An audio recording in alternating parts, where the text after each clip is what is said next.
तपन कुमार चक्रवर्ती sarpanch दारुडेंग Bhubaneswar block.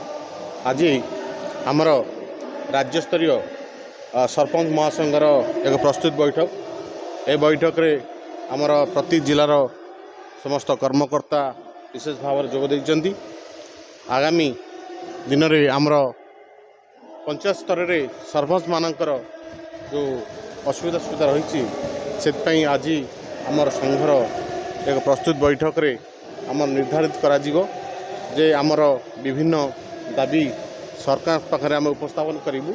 जो 12 दफा दाबी नहीं आम आगामी दिन में सरकार दाबी रखा चाहूँ। यापाई आम आज आमर कमिट राज्यस्तरीय कमिट गठन हो प्रति जिलूर जो प्रतिनिधि मैंने समस्त मूल्यवान मतमत देवे जो भाई भाव में आजिका दिन में पंचायत मुख्य भाव में सरपंच जो दायित्व से दायित्व रे किभली भाव में ठीक भाव में परिचालित करा जाऊ नहीं एवं समस्ते विभिन्न प्रकार असुविधार सम्मुखीन होती पंचायत स्तर व्यवस्थाटा को ठीक भाव में परिचालना करने विभिन्न दाबी आम पंचायत संघ रखियो।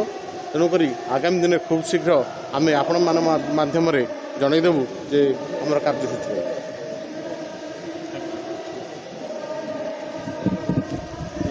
कही डिक्लेयर कर संघटा दिखाई